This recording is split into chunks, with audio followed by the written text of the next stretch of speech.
Hi, everybody. Steve Scott here, and welcome to another edition of our online coaching program I call Kaizen. The topic today is Matside Coaching, and this is something I've had quite a bit of experience with in my career, and I know some of you watching this have as well. And some of you watching this are new to this, and I hope the advice I give today can be very helpful to you in being a more successful mat side coach. So let's get with it. I might add that I'm going to be using my notes. I'll be reading quite a bit today from a couple of my books here. One is Coaching on the Mat. Um, that's one of the first, I think that was my first book I released on coaching. And another one is Winning on the Mat, which is a much larger book. And both those books are available at our online bookstore, www.welcomematbooks, welcomematstore.com. So you can get those books there. Shameless plug, but for advertising, but they are good books, and I think you'll get something out of them. A lot of positive stuff in there, I hope, for you. All right, so let's talk about it. First of all, what I have here, I will be looking over to my notes to my right quite a bit. There are 22 points that I wrote in my book, Winning on the Mat. So if you have that book, you can go to page 28 and 29, and that's where they're located. So I'm going to kind of go over these points. You can read them on your own, but I'm going to kind of flesh them out a little bit and give some explanation. But I will be reading quite a bit because I think you'll get a lot out of this as well. So anyway, first thing before we get on the mat, we get to the tournament. I'm there to coach my athletes by the side of the mat. We got to prepare in the dojo. We got to make sure they're ready for the tournament. Okay. Might I add, if you, as a coach, this is my belief, if you enter a tournament, if you have your athletes enter a tournament, there is one reason you enter a tournament, and it is to win it. Okay. If you walk on the mat to compete against another human being in a judo match, sambo match, whatever it may be, you are there to beat that person. Okay. You're not there to make friends. You're not there to be a jerk, but you're there to win. All right. So that's the purpose you enter a competition. So anybody who says differently, that's their point of view, not my point of view. Okay. So, but by the way, when you are winning, you're not there. You don't cheat. You don't skirt the rules. You're not a jerk. You do what you need to do within the concept of the rules, the ethics of the sport called sportsmanship, to win. Okay. So that's when winning is fun. Winning is more fun than losing, but only if you do it under the rules, the accepted set of rules. So there we have that. Okay. Prepare in the dojo. Number one rule, prepare. This is probably the most important one, actually. And so what I was saying is work on strategy and tactics as part of your training. Yes, you're going to teach them good skills. You're going to get them physically in shape. You're going to prepare them mentally and all that. You should, as a coach. That's your job. But also work on your strategy and tactics, which you need to do to win that tournament in that sport. Okay. If you have special signals or phrases, this is the time to work on them. Okay. We'll talk about that a little later when we talk about using verbal signals on the mat. So when you do work on these verbal signals, work on them so the athletes will be able to know them and use them under the stressful conditions of a tournament. Okay, so that's preparing the dojo before you ever leave for the tournament. All right. Know the rules. Number two, coach by the rule book, not necessarily by the textbook. Sure, you want to coach good, skillful, technical skills and teach good sportsmanship. Those are fundamental. But you've got to know the rules, and you got to know how to use those rules to win. Right? And like I said, I've seen coaches who were absolutely ignorant of the rules of the specific sport they were competing in, and they would argue with the referees, and as a result, lose every argument every time. All right. Additionally, if a coach doesn't know the rules, it's a good bet that the athletes he or she coaches don't know the rules of the sport either. All right. That's kind of a bad chain of events. So coaches know the rules, know how to use those rules to win ethically, but use the rules to win. They're there for a reason, and we use them as to, it's like a lawyer in court. Okay. Look at it that way. I'm there to represent my client if I'm a lawyer. I'm there to represent my athlete if I'm a coach. But at the same time, I'm using the rules that the court allows, or the rules that the law allows, rules that the sport allows. Okay, so keep that. That's a good way to look at it. A coach is doing a disservice to his athletes if he doesn't know the rules of the sport. Okay. I've had, as a referee, I've had coaches argue with me about a particular rule, and it was obvious they didn't know the rule. They just flat out didn't know it, and they were making it up as they went along, and you could really tell it. And every time, they get caught, whatever, it happens. Sometimes, though, on the flip side, as a coach, you actually may know the rules better than the referee, and that happens. And we've all been there, done that, haven't we? And I know I've kind of had a reputation from time to time for having some altercations with some officials, but I will say this in my defense. Every time I got into it with an official, I did so as professionally as possible under the circumstances, and because sometimes the referees were very unprofessional, other times they were very professional. I always tried to be that too. But at any point, at any event, um, there would be times that the referee just was wrong in the rule interpretation. He didn't know the rule. So at that case, I had to be very diplomatic and handle it. And even if I had to go to the head official or the tournament director or someone who had a hard copy of the rule book to look it up, we did. But at the same time, coach, you got to know the rules. So that's a good reason to know the rules, because sometimes you may be right and the referee may be wrong. Don't always assume the referee knows the rules, but be respectful. Okay. All right. Referee or coaches, come prepared for the day. Number 3, bring water, food, carbohydrate drink or food, anytime. You've got to keep your athletes hydrated and nourished through the day. We know judo, sambo, wrestling tournaments, whatever, they can be really long affairs during a day. Okay. Your athletes can get tired just from sitting around waiting for a match to go on. Okay. They can go an hour or two or more between matches sometimes. Hopefully not, but that happens. We all been there. We know that. So as a coach, I need to come prepared. Okay. I need to make sure that, we have them fed. Work with the parents, work with anybody on your team. Be prepared. That also means bring an extra judo gi or belt or whatever necessary. If blood gets on one or it gets torn or something, you have an extra gi as a backup that you can put on that athlete. And, talk to your athletes this way, prepare in the dojo before. Say, look, here's what you bring to the tournament, guys and gals. These are bring an extra gi, bring an extra belt, bring an extra pair of pants, whatever, and also another thing, coaches, have a small first aid kit. Don't assume the referee or the tournament director is going to have an adequate first aid kit, or even one that you can get to quickly. So have tape, gauze,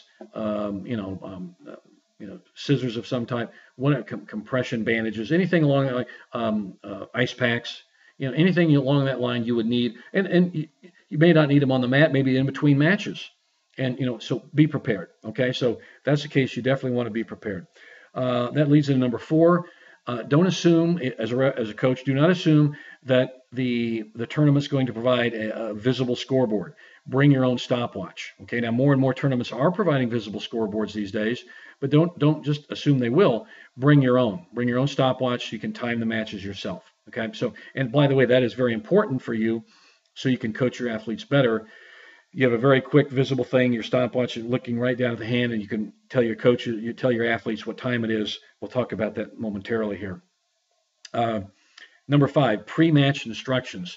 Some athletes need a rah-rah speech. Other athletes need more down-to-earth information. Okay. Again, number 1 rule, preparing the dojo.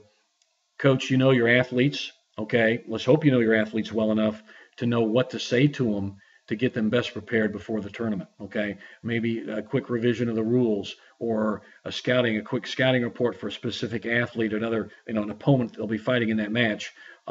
Whatever it may be, some kind of pre-match instructions may be necessary. Don't just ignore them. It's a psychological thing too, for an athlete. The coach cares about me. If he comes up and talks to me before the tournament, he's on my side. You may have a 7-year-old kid who is scared to death of his first judo tournament. We're going to talk to him. You're going to help him out. But you may also have a 22-year-old young man or woman who that's his second 100 judo tournament in his career, and he's kind of an old pro, or she's an old pro. They still want that coach to come up and talk to him, at least acknowledge him, say something, give him a rah-rah.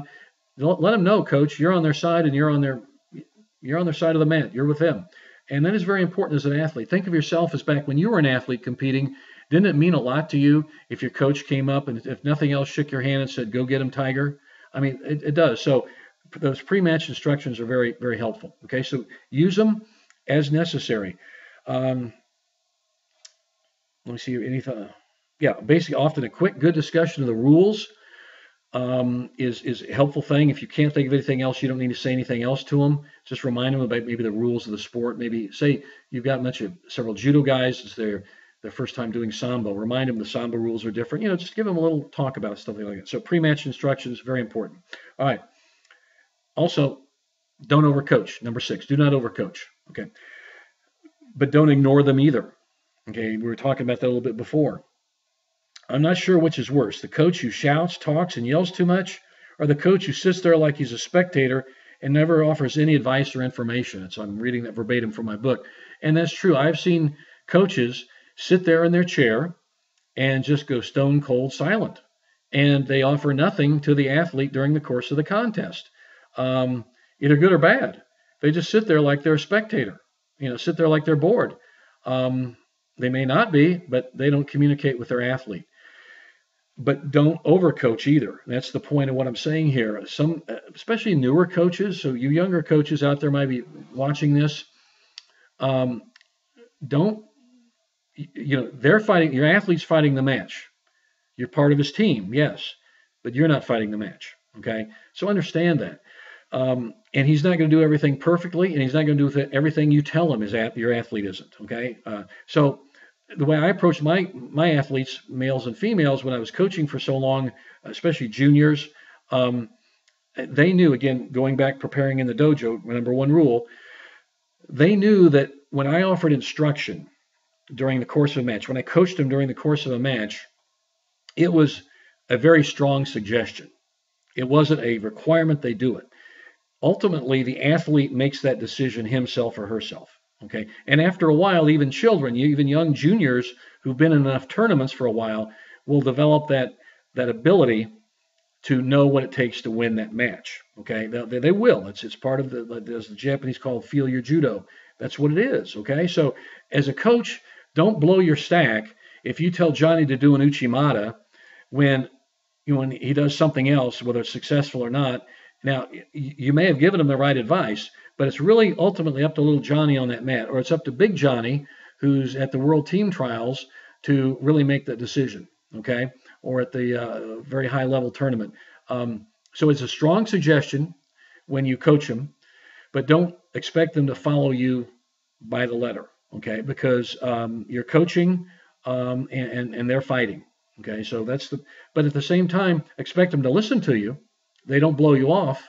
And I know when I was coaching internationally as the under 21 national squad coach, and also when I worked with athletes in other international events,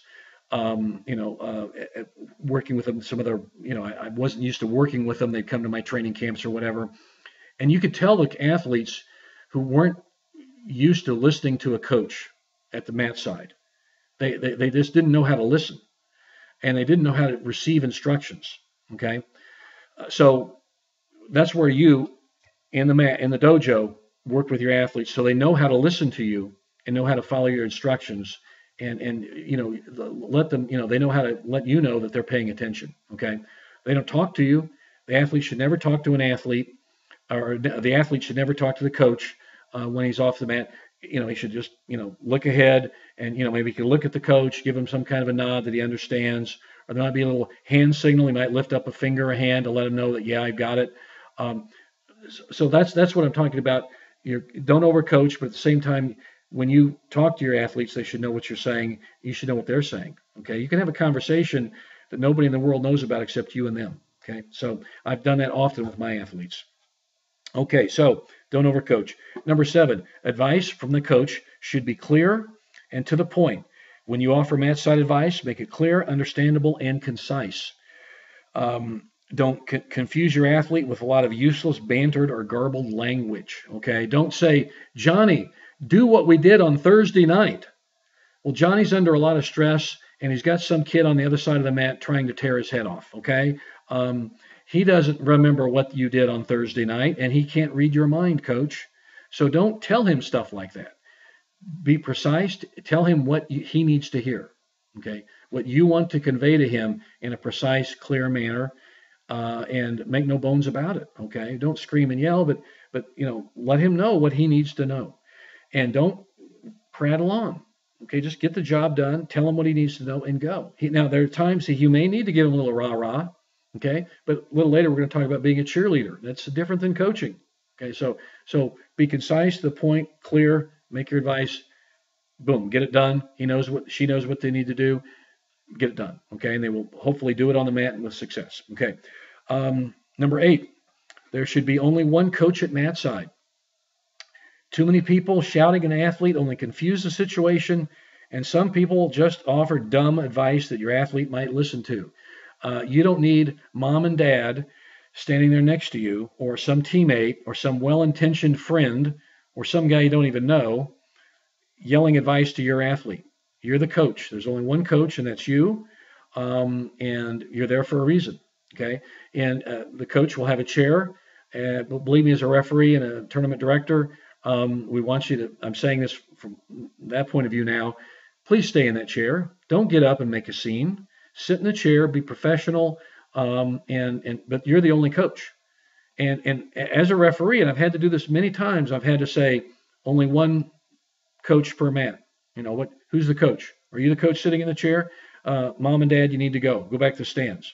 Okay, so that's just the way it is. And that's professional. And also, as a coach, I don't want somebody giving my athletes advice I don't agree with. I may agree with them, but I don't want them to do that. I'm the coach. I'm there for a reason. Okay, so one coach, that's you. All right. Number 9, match time is important. Have a verbal signal worked out so that only your team knows what you mean. Now, when I was coaching athletes, junior athletes primarily for many years, I had a phrase called tiger time. Tiger time simply meant 30 seconds left in the match. That's it.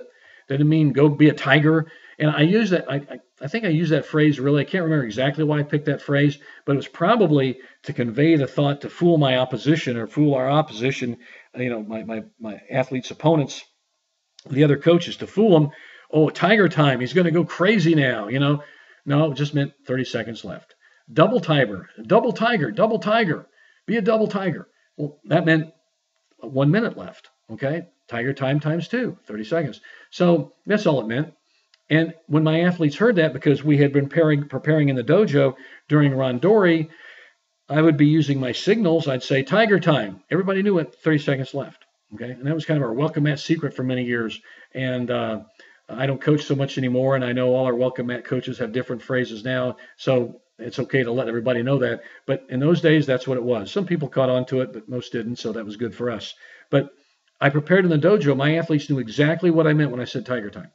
And 30 seconds left. And they knew, because we trained in the dojo on our tactics, if they were winning, what they needed to do, and if they were losing, what they needed to do. Okay? So, if I said tiger time, boom. If he was ahead by a yuko in a regular judo match, or 5 points in a sambo match, or a freestyle judo match, or whatever it may be, or submission grappling match, whatever, they knew what to do if they were leading. And if they were leading enough, what they could do within the context of the rules to remain in the lead. Okay. They knew that. They knew how to play the rules. And that's part of good coaching, in my opinion. Know the rules, know how to use them to your advantage. Okay. And so, but likewise, if they were losing, they knew what to do if they were losing. We worked on that. If you're losing, here's what you do. So we had very specific tactical applications of match time and score, relevant to the score. So there you go. Match time is important. So anyway, I might also add, I don't know if you can also use, when I talk about coaching and verbal cues, you can also have hand signals. So, during a break in the action, train your athletes to look over at you, even momentarily, just quickly. If there's something for you to tell them, you tell them. Okay, that's part of you preparing in the dojo ahead of time and having an athlete used to being coached, mat side. So have them look at you, because that way you may even have to give them a hand signal of some type, and no verbal cue. Okay, that may be a no-no in that tournament. They don't want to hear any verbal instructions, so the referees don't. So just, that could be something you could do as well. Now, don't be a cheerleader. Number 10, do not be a cheerleader. Be a coach. Offer encouragement when necessary, but keep to the job at hand. When the match is over, I may move this here so I don't have to keep looking away from you. Sorry about that. But keep to the job at hand. When the match is over and your athlete has won, don't get too excited. Okay? You can congratulate them and be happy, but don't overdo it. Yelling and jumping up and down looks like and is unprofessional. Likewise, if your athlete loses, don't boo the officials or throw a tantrum. That behavior definitely looks and is unprofessional. And I might add, if your athlete loses, do not berate him in public. Okay? We're going to talk about that in a little bit here. But I have seen coaches act just crazy, silly, when their athlete won a match. And they just were very unprofessional, and everybody liked, what's with this guy? So don't act that way. I heard a long time ago from somebody, I can't remember who it said, but always act as though you expect to win, as you expected to win. Okay? Don't get too wild and happy, and don't be an idiot in sadness. I mean, just okay. And it's a match. Okay? If you made some mistakes, if your guy lost, then you know what to do next time to make it so he doesn't lose again. Okay? So just accept it and deal with it and be professional about it, winning or losing. Okay? So, but don't be a cheerleader. Be a coach. Don't yah rah rah rah. Just prattle on during a match. Tell the athlete what he needs to hear, and please, I mean, nobody wants to hear a coach on the side of the mat scream and yell and hoot and act like a cheerleader. Let the parents do that from the stands. All right? I'm sorry, but that's just the way it is. Number 11, train. I said this before. Train your athletes to look over to you. Okay? When you're at the side of the mat, have them trained to look over to you at the side of the mat during breaks in the match. The athlete should never verbally speak to the coach, but should quickly look to the coach during breaks in the action to get information from the coach. The athletes can look over to the coach when tying his belt, tucking in his jacket, that type of a break, okay, an official break in the match, but never while the time is running. So, when he's in the middle of a contest, the athlete should be looking over his shoulder to see what you say, okay? And coach, the best time to coach is during those breaks in the action.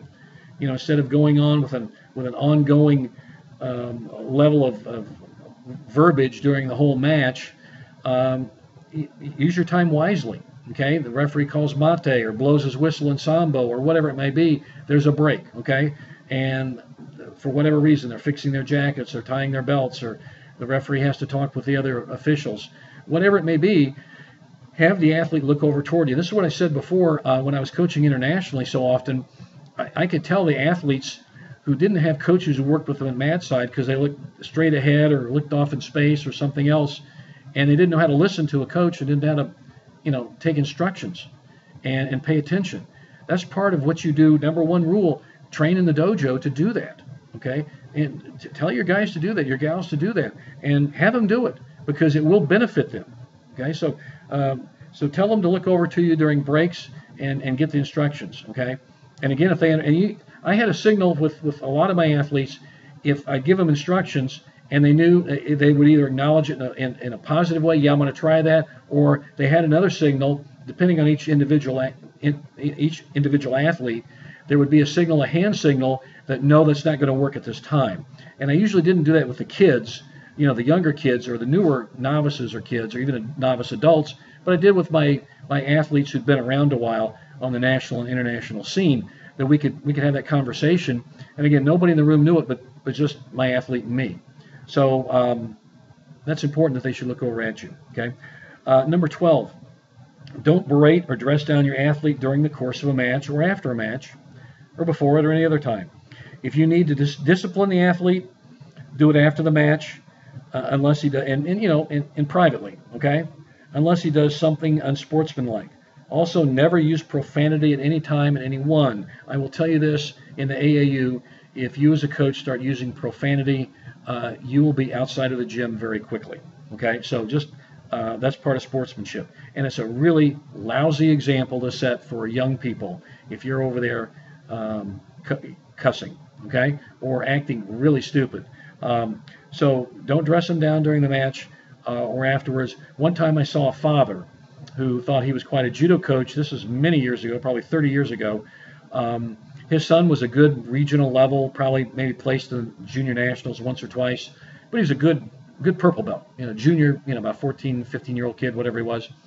And he lost the match. And it was a kind of a regional tournament we had here in Kansas City. And his father, when the kid came off the match, his father walked up to him and slapped him right in the face. And he called him a blanking loser. Everybody in the gym, it wasn't a big gym, everybody looked at him.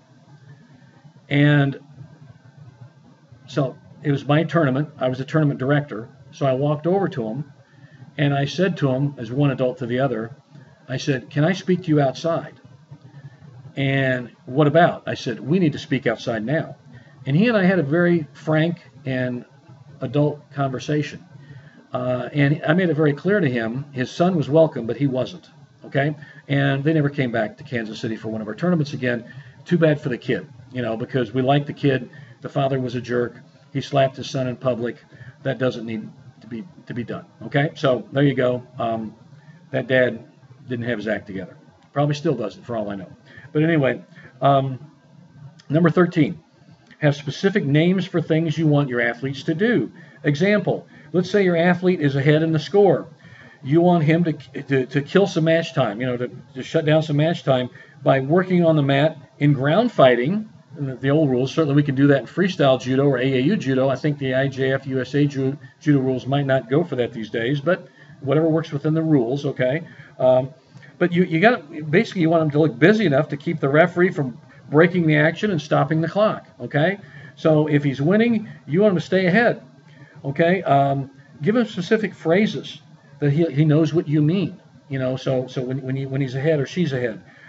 You've worked on this situation in practice, rule number 1, in the dojo, before the tournament, lots of times, and he knows exactly what you mean when you say that phrase, okay? This point ties in with the very first point listed. Yeah, number 1, work on it in the dojo.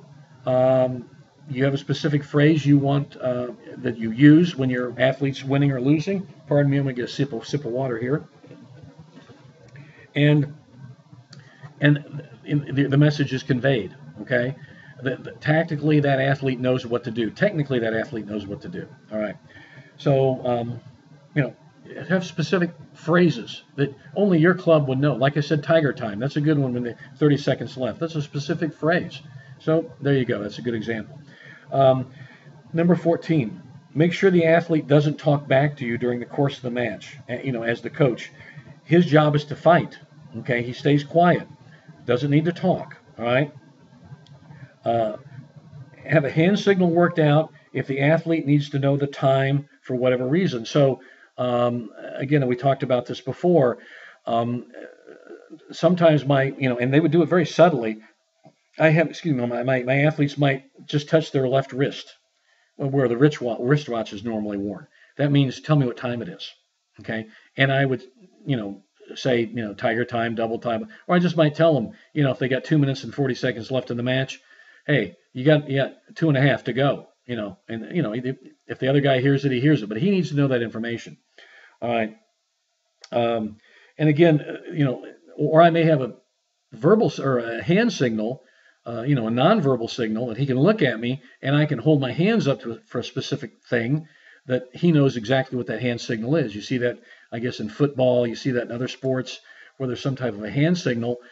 Think of like in baseball games where, the base coach tells the runner what to do. Kind of the same thing in judo or sambo, okay? All right. But don't let the athlete talk during the course of the match. That's a no-no. It's bad sportsmanship. And he stays silent or she stays silent, and they get instructions from you. And don't you blabber on either too much. Okay, just get the job done. Number 15, do not irritate the officials. I know I've irritated more than one official in my career, I must say. But I will say this is when I got into it with officials, and some of you who are watching this remember me from the old days.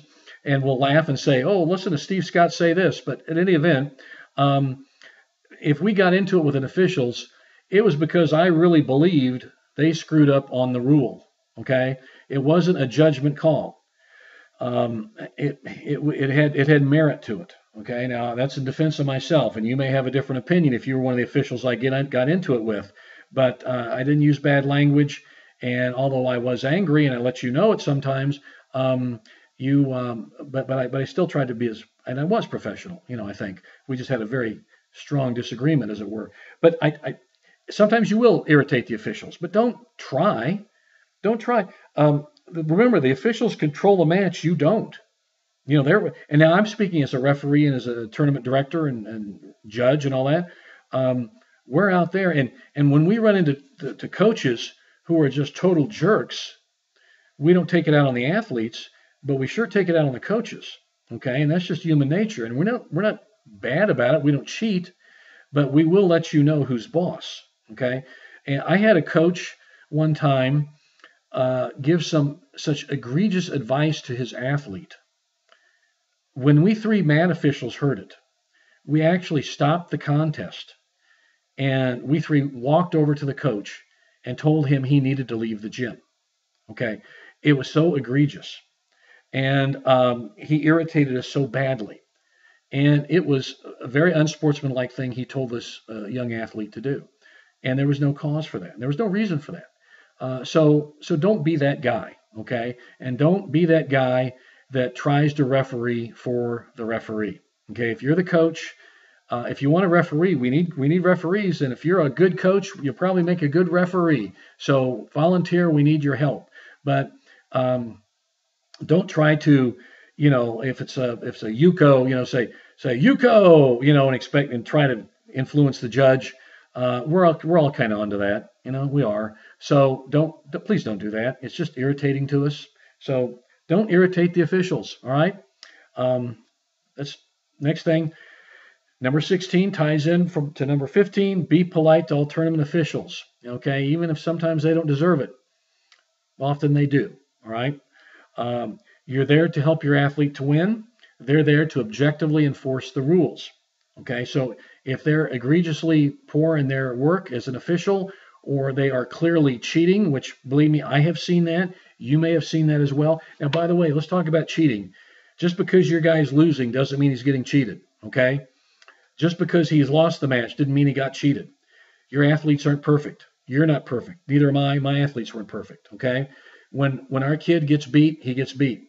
All right, when our guy loses, and that's the way it is. Okay, so don't think because your guy loses that the athletes are out for him. I had a coach very upset with me one time and asked me why I always picked on his team as a referee. And I told him I don't. I pick on everybody equally. Okay. And he was just convinced, okay, that and he was a new young coach. He was a young coach, and until he started traveling more, and then he realized, those guys just weren't picking on me. They're good referees, they're bad referees. He may not have agreed with my calls, but after a while, he did come to realize that we were honestly fair with them. Sometimes painfully, brutally, honestly fair in assessing the rules. Okay, so be polite to all tournament officials, shake their hands. If you want to call it sucking up to them, go ahead, call it sucking up to them. But I know that you get a lot more with honey than you do with vinegar. Okay, so as an official, I like it when when coaches come up and talk to me, because I'm a human being too, and I'm also a coach, and we're all in this together.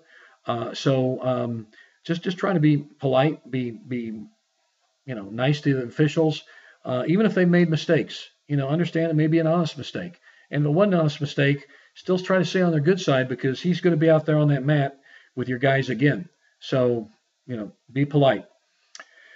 Leading to number 17. Sometimes your athlete is wrong. Sometimes he loses. If your athlete deserves a penalty, then don't argue the point. Okay. I have had athletes who get penalties. They deserved them. Some athletes didn't. Okay. And when I say that, I mean that objectively.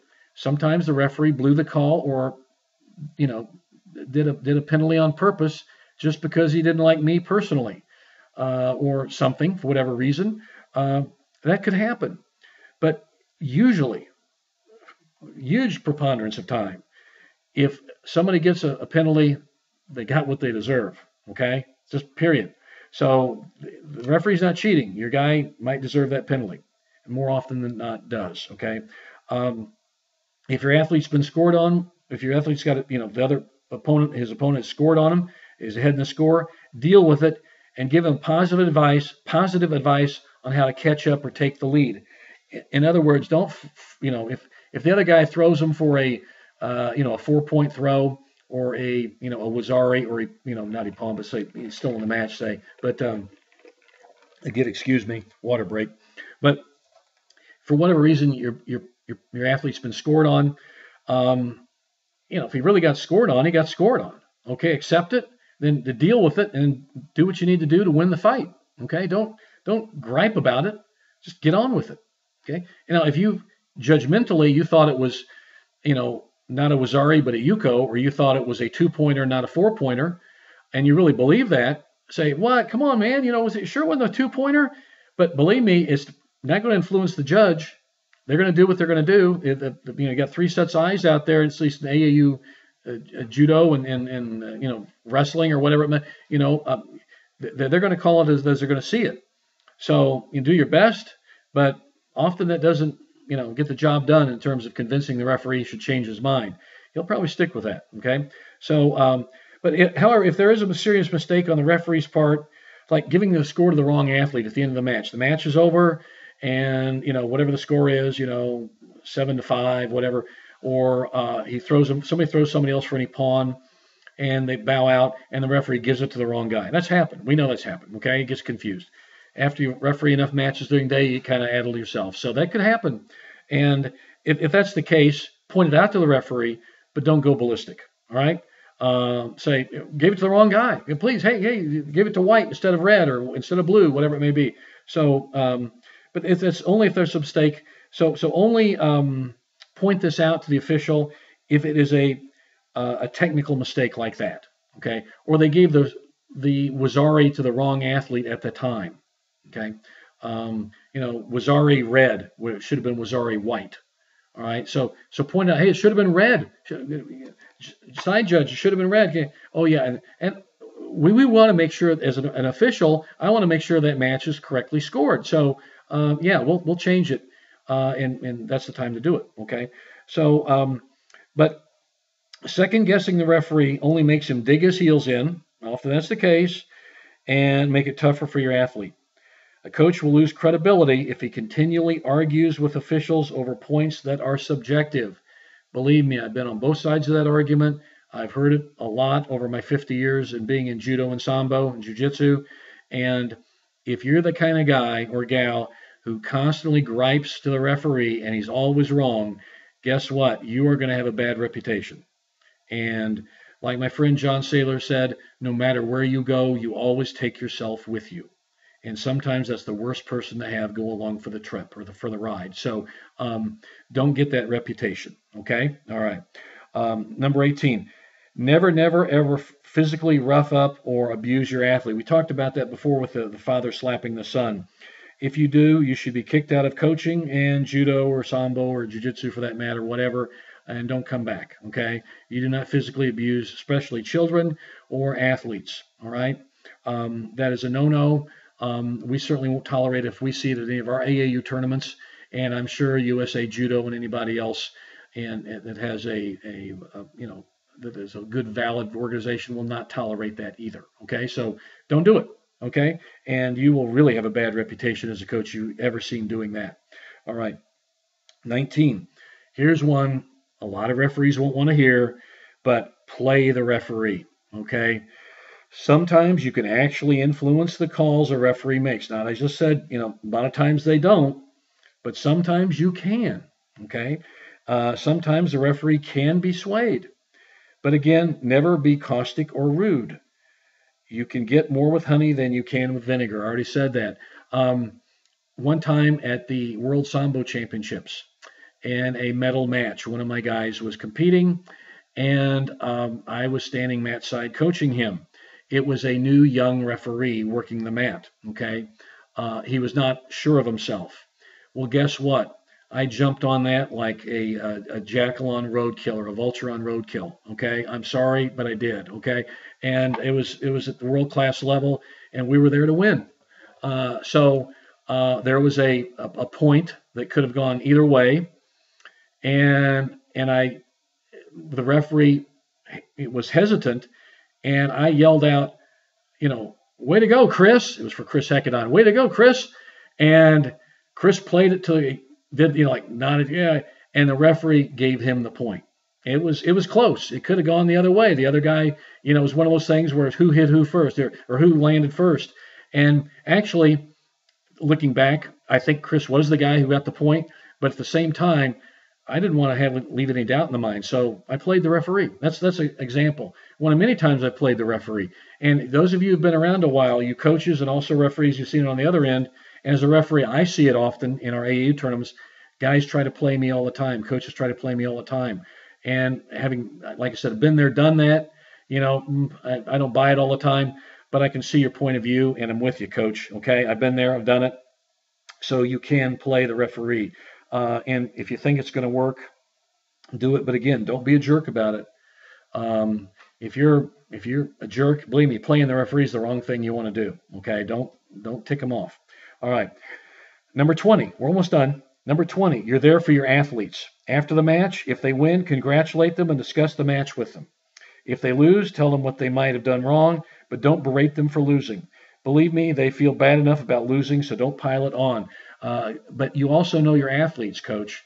If you know that was a tough loss for that athlete, give him some time. Let him have his time. Okay, let him get over his mad. All right. If he needs to go back in the dressing room and throw his bag around or have his little spaz or fit, let him do it. Don't never tolerate him doing it in public, but give him his space. Okay. One time at the Pan American tournament, one of my athletes lost a tough match. It upset him. He wanted to win badly. It was in the final, but he lost. Okay, he lost. He got beat. He accepted the loss graciously, but when he came off the mat, I knew how he was upset about it, and I gave him space. Give the guy space. Let him go off by himself. Well, there was another person there, another American there at that tournament, and he came up to him meaning well, got right in the guy's face and started to yap at him. Well, he should have done this. He should have done that. Nobody wants to hear shoulda, woulda, coulda, especially after you've done something when you lose a match. Well, my guy kind of lost it and said some things to this person who was actually a referee and a responsible person. He really should have known better. But in any event, he was in his face. And my guy said, look, man, stay out of my face. Get the blank away from me. And he was upset. And they were grown men. These weren't children. They were grown men. So I intervened. I got in the middle. I said, come on, man, let's go to the dressing room, have our space. And I just let him, have his mood. He got over it. He later went up. He apologized to me. He said, Coach, I don't talk that way, especially to officials. I said, yeah. He said, I'm going to go talk to Mr. So-and-so and apologize to him, which he did.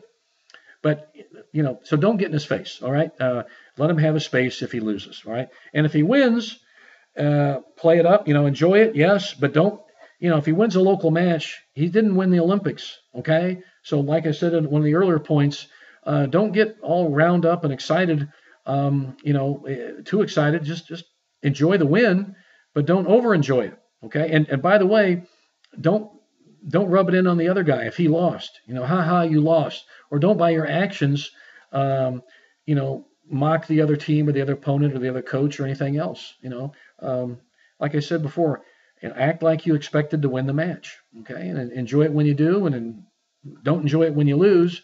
But at the same time, don't be a jerk about it, and don't be overly happy, okay? So I guess we got that point done. All right.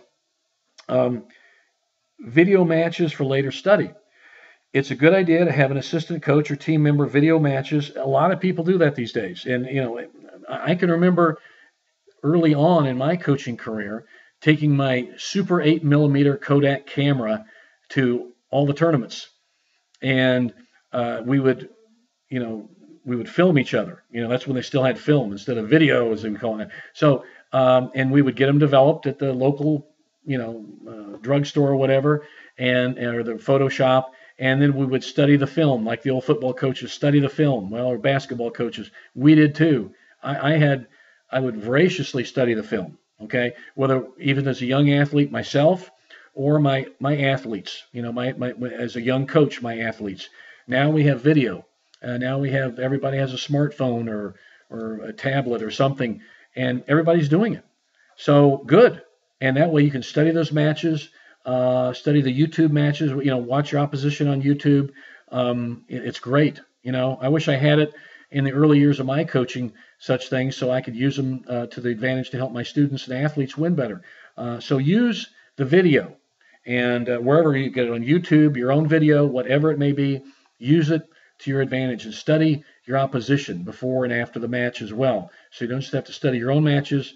If you know your guy's going to be likely going to be fighting somebody in a particular tournament, and he's got some matches on YouTube, watch him by all means. So study the matches and learn by them. Okay, so watch the game film. Okay, all right. Number 22, be professional. We've covered this whole all 22 points now, and I can't stress it enough, everybody. Be professional and look professional. All right. I saw a coach show up at a tournament one time. He was very buffed and well built. He took his very tight T-shirt off and walked around without a shirt.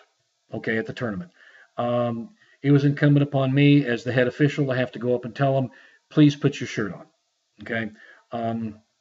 Why he chose to take his shirt off and walk around in his sweatpants, I guess he was really proud of his physique, and he tried to coach a match while he was standing matside bare-chested, and I had to tell him, no, you have to put a shirt on. I really recommend a look professional, wear a collared shirt, or if you're wearing a T-shirt, don't have some markings on it, some crazy thing on it that's anti-establishment or anti-anything.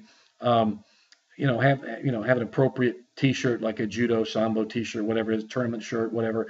But I would highly recommend have a dress code as coaches, and often I know USA Judo does this, and certainly in AAU we do this. We expect a certain dress code for the referee or the judge, the coach at Matside to be in. So look professional. So wearing a dirty T-shirt, cut off jeans, no way. Okay. I would also recommend long pants. Now, if you are wearing shorts, it's a hot gym or whatever, make them at least decent looking shorts. They're not some goofy thing. Okay. Be in team sweats or other athletic attire. I know when I was coaching a lot internationally, we had, in the USJI at the time, US Judo Incorporated, we had a coaching criteria that we had to dress a certain way, a certain criteria of coaching, and we would always be in our team sweats. Or now I think the IGF requires a specific, maybe suit and tie. I don't know what it is anymore, but there's a specific attire. Wear it. Okay, look professional. I can't stress that enough. Do not use profanity. We mentioned that before. Stay in the assigned area by the mat, so stay in your seat. Don't get up and hop around, okay? And don't ever walk onto the mat unless specifically asked by the official for whatever reason it may be. There are probably other tips I could offer here, but those are the 22 main points that I think are vital for coaches to do. But again, I want to stress, if you're a coach, act professionally. You act like you're there for a purpose, and you're a positive purpose, okay? Look the part of a coach, act the part of a professional coach. You may not be a professional coach, but at any point, act like one, okay? And so don't do disservice to the sport. Be a credit to the sport. Be a credit to what we're doing here, and above all, be a good example to your athletes and the other athletes who see your actions, okay? Because actions do speak louder than words, and sometimes words are pretty bad things too, or good things. But so at any point, be the type of person that if you were a young athlete, you would want to look up to, as when I'm saying this as a coach. So your demeanor by the mat side is very important. So I hope these 22 points have helped you. They are on my book, Winning on the Mat. I tried to flesh them out in this video here. And it's something I know I've got a lot of experience in coaching on the mat, by Matside, and I think it's been helpful to you. I sure hope so. And in any event, that's it for today on this one. If you do have any questions, contact me at stevescottjudo@yahoo.com. And I'll probably have some things flashed here on the side. That's why I kind of sit to an angle here. So in any event, thanks a lot, and I will see you next time.